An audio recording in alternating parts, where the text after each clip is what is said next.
Aquí conversamos con quienes escriben sobre nuestras ciudades y sus protagonistas.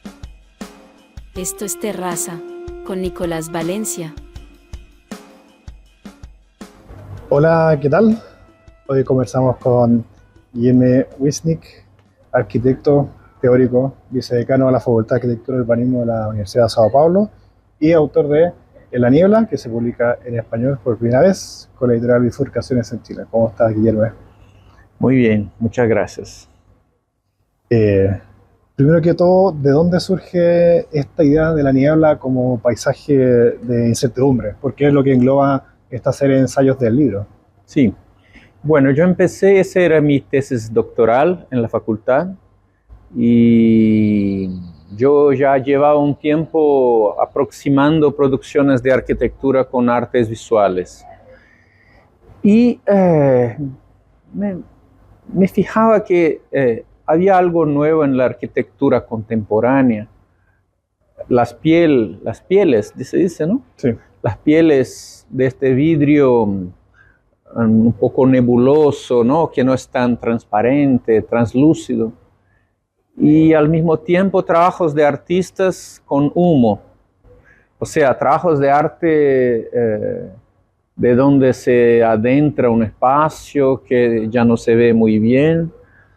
Y yo pensaba en esta relación entre esos trabajos de arte y la imagen de la arquitectura contemporánea, que ya no era el vidrio transparente moderno, tampoco el vidrio espejado posmoderno, sino que una translucidez.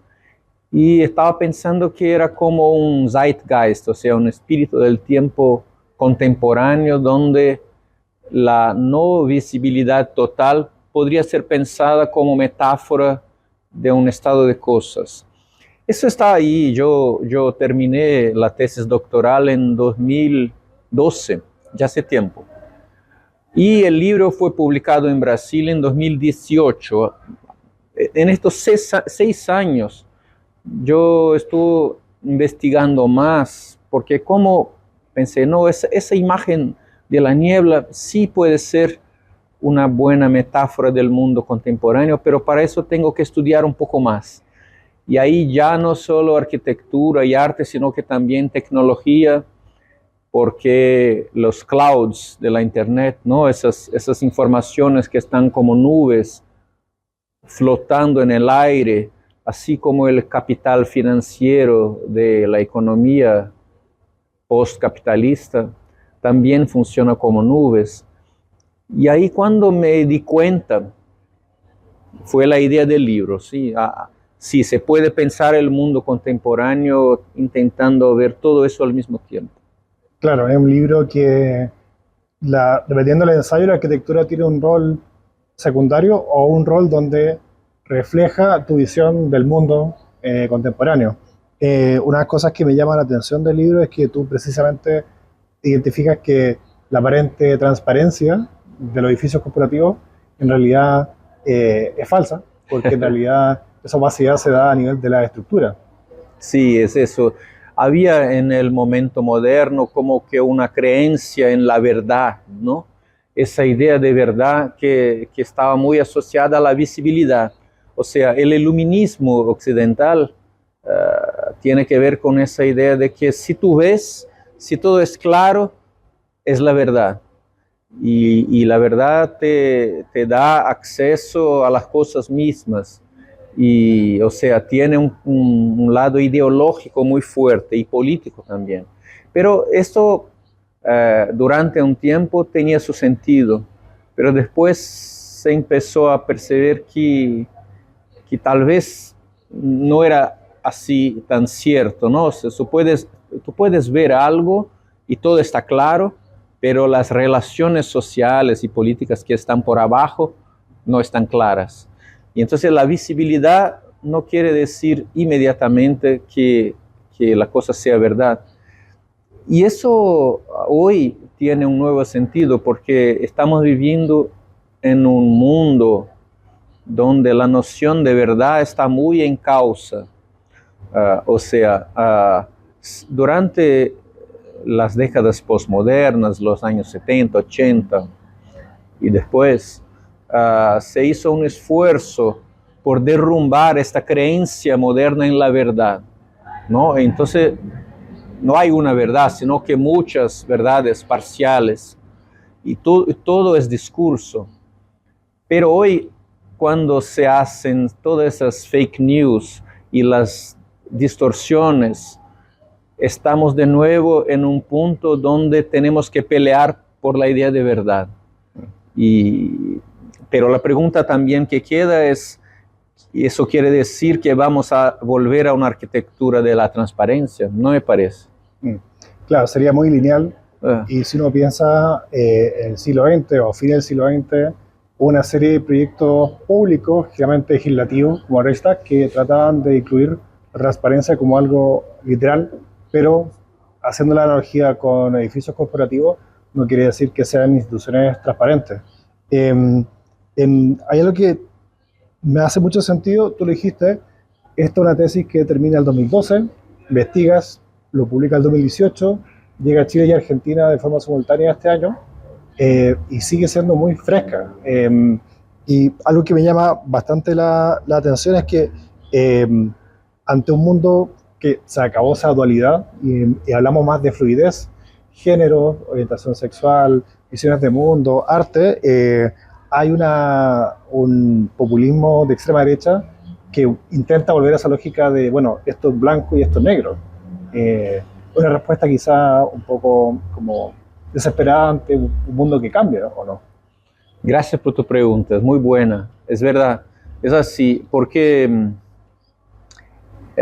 una cosa importante cuando uno lee este libro que yo escribí es que no sé cómo será acá en Chile, pero en Brasil la tendencia es que se piense que la niebla es mala.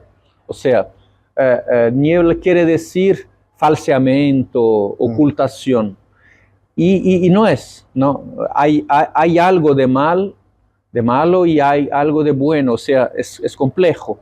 Y tu pregunta me da la oportunidad de mostrar eso, porque la metáfora de la niebla tiene que ver con complejidad.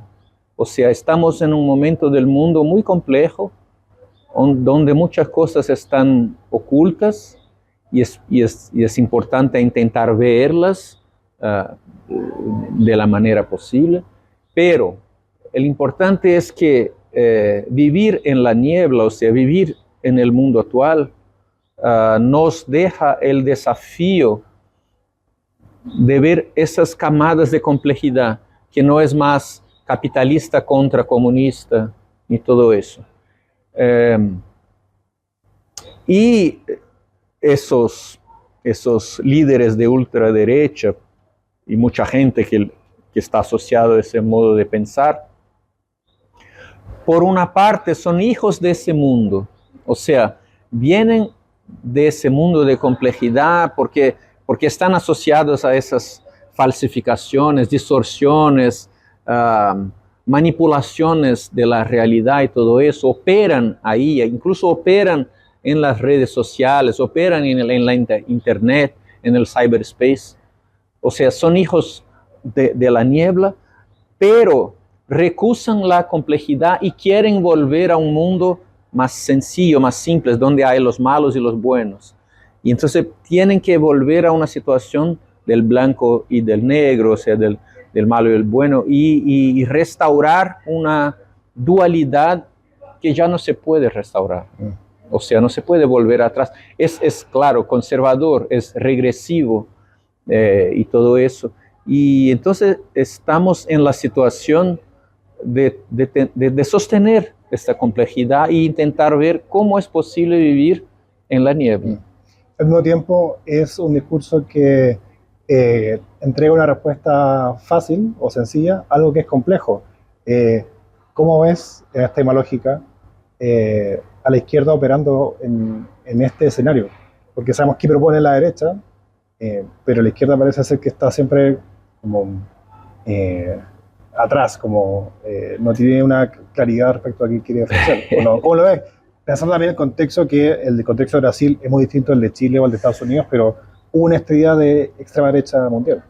Claro, sí, no, tal vez de Brasil y de Chile sean un poco parecidos, no sé, que es la resistencia de grupos de izquierda intentando sostener un discurso de igualdad social, no de revolución, porque eso es imposible hoy día, pero de posibilidad de mantener una idea de verdad, ¿no? Eso vuelvo a eso, porque es obvio que existen verdades, y este mundo falseado es un mundo donde se intenta romper con la verdad totalmente y hacer con que se piense que los discursos construyen realidades, pero son realidades muy locas, ¿no? Muy delirantes. Y entonces estamos atados a un intento muy difícil, que es decir, despierten, ¿no? Despierten del sueño, ¿no? Eso es así, es sencillo. O sea, el mundo, la lucha de clases existe, ¿no? Cosas así, es el bien común, la colectividad, sí importante, pero no está fácil. No está nada fácil, no está nada fácil, porque el engaño, el mundo del sueño, esto todo, el delirio fascista, en verdad lo que me parece, resumiendo, es que en un mundo, nuestro mundo, donde el trabajo va bajando, porque las máquinas, la automación, la inteligencia artificial, todo eso construye un campo donde la diferencia social crece mucho en el mundo, ¿no? Los súper ricos son cada vez más ricos, los pobres son cada vez más pobres. Ya no hay trabajo y no habrá trabajo. O sea, el resultado es una rabia como en el fascismo.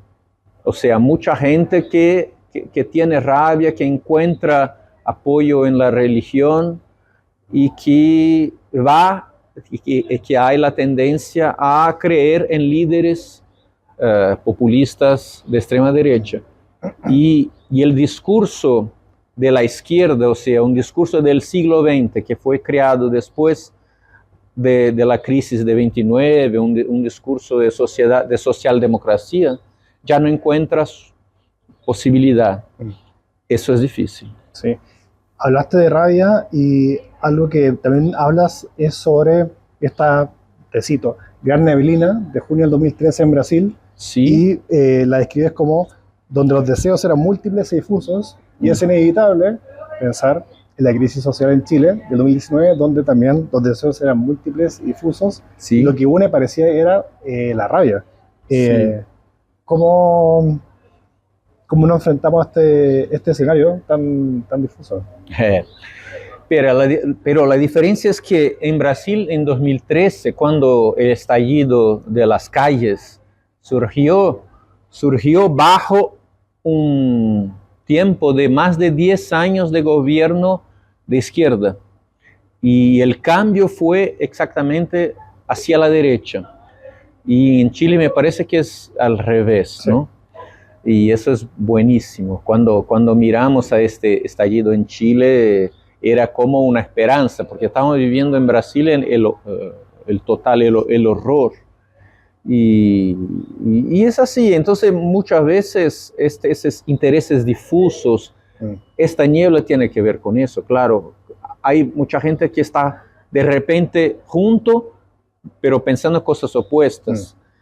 Y los movimientos sociales son los resultados de esas olas que a veces van para acá o para allá. Y yo sé que ahora la izquierda en Chile está enfrentando dificultades, un poco como en Brasil también, ¿no? Y estamos con mucho miedo de que lo que va a pasar en Estados Unidos y que nos arrastra. Pero tu pregunta, me parece, tiene que ver un poco con una duda que es, ¿qué hacer con la niebla? Porque la niebla es efímera, claro, ¿no? ¿Y qué queda? ¿Y qué queda después de que la niebla pasa? Pero ella nunca pasa completamente. Pero yo voy a intentar contestarte con una metáfora de antropología. Cuando estaba escribiendo el libro, leía a Claude Lévi-Strauss, el antropólogo franco-belga que vivió en Brasil mucho tiempo, conoció los pueblos indígenas, escribió sus libros mucho por la relación que tenía ahí. Y él habla del mito de la neblina, de la niebla, que entre los pueblos indígenas son mitos fundacionales, cosmogónicos. El origen del mundo para muchos pueblos indígenas tiene que ver con la niebla. Pero el mundo nace en la niebla y después hay situaciones en la vida cotidiana donde vuelve la niebla. Entonces, por ejemplo, está ahí un día normal, a la noche las personas duermen y de repente por la mañana en la selva viene una niebla, está todo blanco. Están todos ciegos, no se puede ver nada.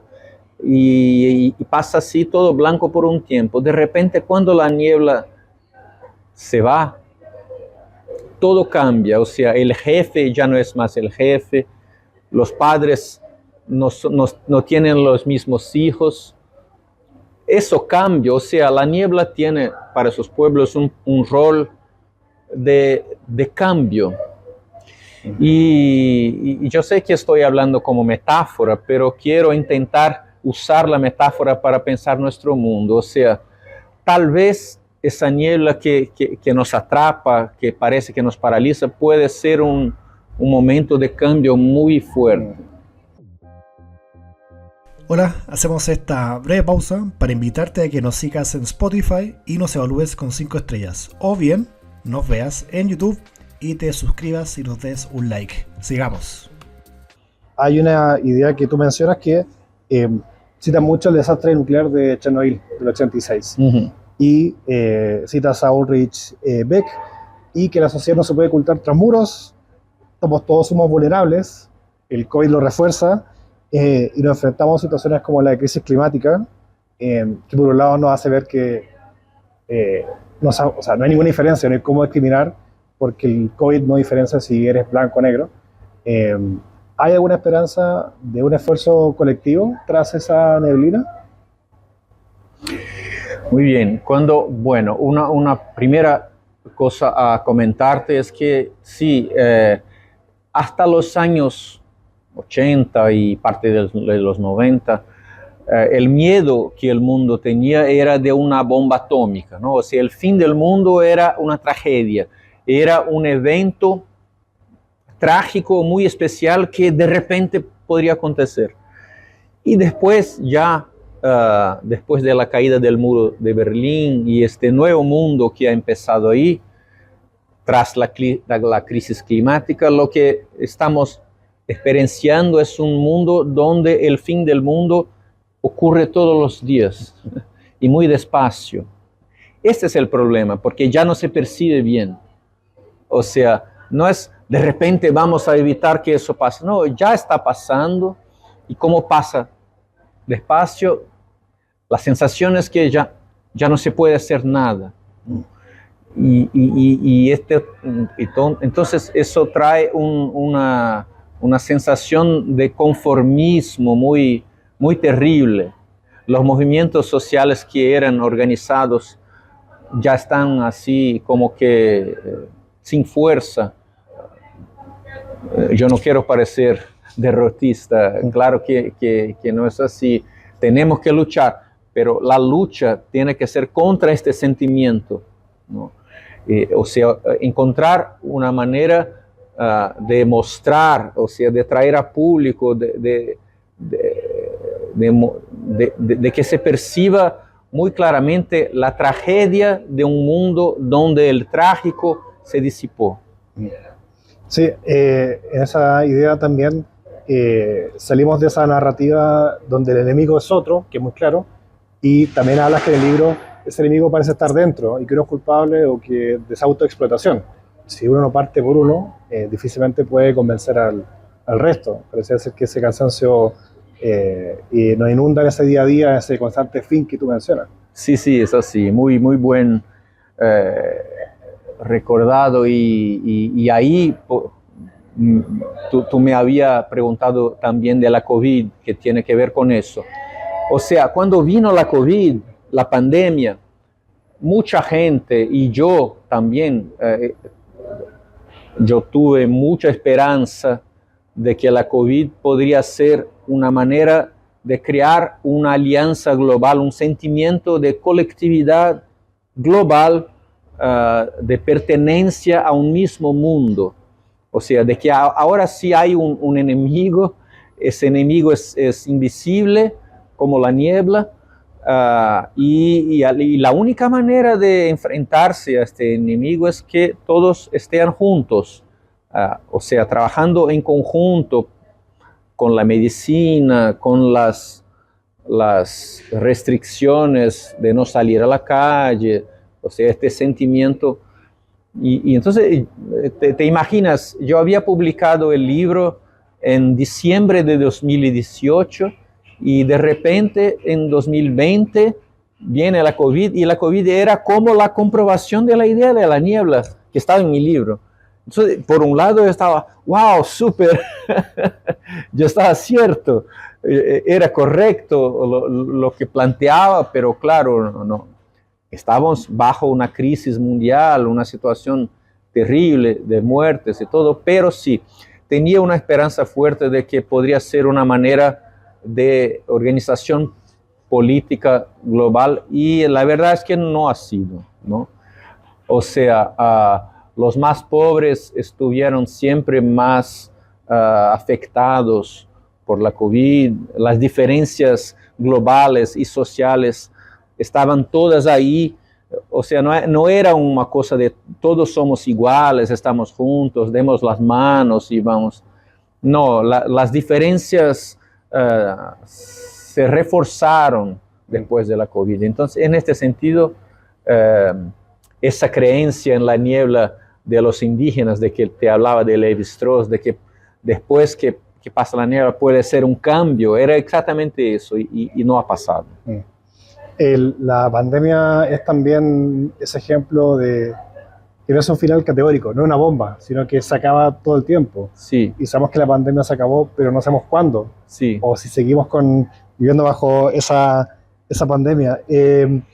Tú cuando hablas también de esta ausencia a futuro, es presente, yo creo que nadie la podría negar, pero al mismo tiempo es antigua. O sea, tú la sitúas después de la Segunda Guerra Mundial, esa ausencia de futuro que inevitablemente cae en el consumismo, como ese maridaje perfecto.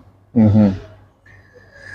Sí, verdad que sí. Cuando en el esfuerzo de escribir el libro estaba siempre pensando en cuáles son los momentos de inauguración de nuestro tiempo. Entonces, tal vez el primer en este sentido sea la bomba atómica en 1945, con la Segunda Guerra Mundial. Pero después, lo que está en la cubierta de mi libro, la destrucción de la vivienda de Pruitt-Igoe en Estados Unidos, que es tomado como el momento posmoderno, ¿no? La muerte del modernismo bajo la niebla de destrucción. Y claro, después de eso, 89 con la caída del muro de Berlín y luego 2001 con el ataque a las Torres Gemelas en Nueva York. Tú ves que son siempre rituales de muerte, de destrucción, o sea, nuestro mundo está siempre naciendo de una muerte y son muertes que levantan niebla y que nos dejan entonces un poco con dificultad de mirar o de percibir qué es lo que nace, ¿no? Se sabe más bien qué es lo que muere. Claro, es más fácil ver el pasado que el futuro. Este libro, tanto a nivel de bibliografía como también de su relato, tiene un pie global, como hemos conversado, pero un pie también en Brasil, y de hecho, a raíz que mencionaste el atentado, tú sitúas en el colapso del edificio Wilton Páez de Almeida como el propio 11 de septiembre brasileño, donde el terror no vino afuera, sino que fue interno y no fue visible, sino que era algo pasado a la sociedad brasileña. Sí, este edificio es bueno, tu pregunta voy a explicar. Es un edificio muy lindo, modernista, con una piel de vidrio. Estaba hecho para una compañía de aluminio y de vidrio, con estructura de acero, muy mies, y en el centro de la ciudad. Y después de un tiempo estaba ahí vacío y fue ocupado por gente que vivía en la calle.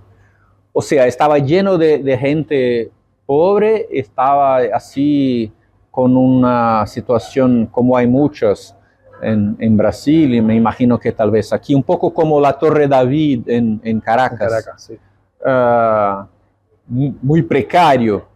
Y de repente en una noche, por lástima, exactamente en el día del trabajo, el 1 de mayo, se quemó. Tuvo un fuego ahí adentro, de repente el edificio se quemó y cayó. Un edificio alto que de repente, esto es terrible. Y cuando pensamos en el 11 de septiembre en Nueva York, es el símbolo del capitalismo que es atacado por el enemigo terrorista. Y en el caso de Brasil no hay enemigo. O sea, no hay nadie que viene. Es como que una entropía de la propia sociedad, la pobreza de la sociedad, su falta de posibilidad, su desorganización, y todo eso produce esa tragedia, ¿no? Entonces es más terrible en este sentido. Y habla mucho de la sociedad brasileña en sí, de cómo vive constantemente con esta visión de afuera que tenemos de un país alegre, pero al mismo tiempo tan desigual, y que convive aparentemente sin problemas, al menos lo que se ve desde afuera. Antes de cerrar la entrevista, marcaste puntos del siglo XX hasta el 2001. Y algo que reconozco me entretuvo mucho es cuando comparas a Sisa con Herzog y Nobel, de cómo ellos tres se enfrentan de forma distinta a este nacimiento quizás de la modernidad, partiendo del propio Sisa, cuando se da cuenta que con el propio éxito viene una dificultad, y es que la principal restricción de su proyecto no es material, no es física, sino que simplemente esto cuesta 100 y esto cuesta 200. Sí, verdad. Porque ahí está el problema. Esta comparación tiene que ver con la desaparición del edificio, o sea, la arquitectura como imagen, o la arquitectura no tectónica, ¿no? Porque la niebla nos lleva a esta cosa. La arquitectura es el arte más tectónico que existe, porque es construcción, es sólido, es material. Vitruvio ya ha organizado muy bien esta visión. Pero la paradoja contemporánea es que incluso la arquitectura, en un mundo de velocidad, en un mundo efímero, incluso la arquitectura a veces tiene que ser un fenómeno, un happening, y desaparecerse. O también, claro, transformarse en imagen que circula en el mundo virtual, que no tiene nada que ver con la fisicalidad. En esta comparación, Herzog y Jean Nouvel tienen una visión contemporánea en este sentido, que dicen, sí, estamos produciendo en este mundo. Y muchas veces Nouvel tiene total conciencia de eso, dice, estoy diseñando para producir efectos. Y Sisa no, Álvaro Sisa, el arquitecto portugués, es mucho más melancólico, como el espíritu portugués.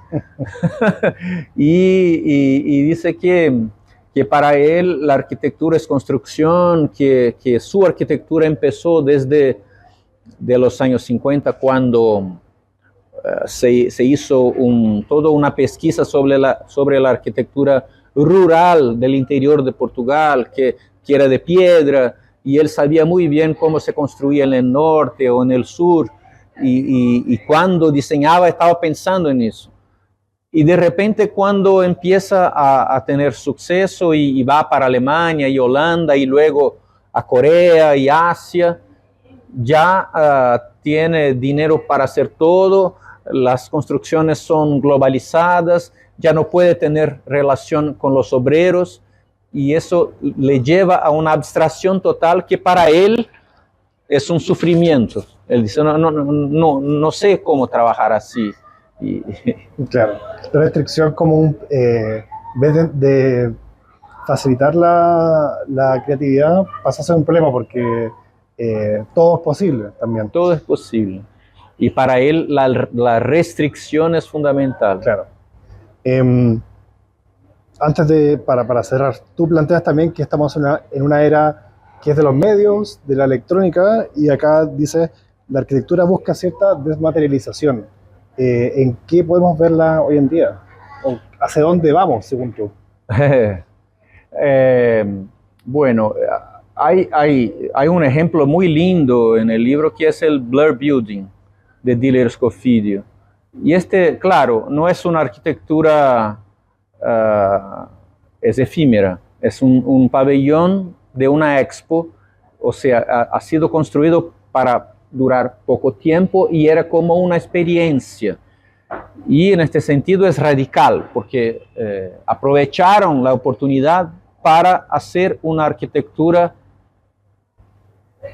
no tectónica, o sea, es una arquitectura de niebla totalmente. Para quien no conoce, era un edificio sobre el agua, en un lago, en Suiza. Y con piso de acero, 2 pisos, y nada, y solamente entonces tomando el agua del lago y transformando en gas, y ahí los visitantes recibían capas de lluvia y entraban en el medio del blanco, y esta niebla estaba con una variación dependiendo unos momentos más fuerte, otros menos fuerte, pero casi no se veía nada. Entonces los estímulos que las personas tenían ahí eran de sonidos y de ruidos, de ¿cómo se dice eso en español? Pero dilo en portugués. Cheiro, por el nariz. Aromas. Aroma. Sí, los aromas y un poco luces, que es el visual que estaba ahí. Y entonces el intento era hacer una experiencia arquitectónica en un evento muy mediático como una expo, pero bajando el visual a casi cero. O sea, la imagen, el mundo visual, nuestra dependencia del ojo ya no estaba, y lo que se pasaba era la experiencia de los otros sentidos del cuerpo. Y eso me parece súper interesante y radical en términos de una aproximación de arquitectura con otras artes, ¿no? Pero claro, no se puede decir que el Blur Building sea un ejemplo para la arquitectura, claro, del futuro que se produzca. No, pero que tal vez pueda ser un intento de nos mostrar que una arquitectura de hormigón, que tiene un suelo, un techo, y es simple de más, ¿no? Que se puede intentar desarrollar otras maneras de nos llevar a nos involucrar con el espacio. Claro, no define cómo será la arquitectura común y corriente del día a día, pero sí da luces de hacia dónde va esta visión teórica, algo que es práctico. Guillermo, te quiero agradecer por esta conversación, se nos pasó volando. Agradecer también a la editorial Bifurcaciones, a la Facultad de Arte, Arquitectura y Diseño de la Universidad de Portales, y agradecerte nuevamente por esta investigación, este libro, y está disponible en español tanto en Chile como en Argentina. Muchas gracias, un placer para mí también. Esto fue Terraza con Nicolás Valencia.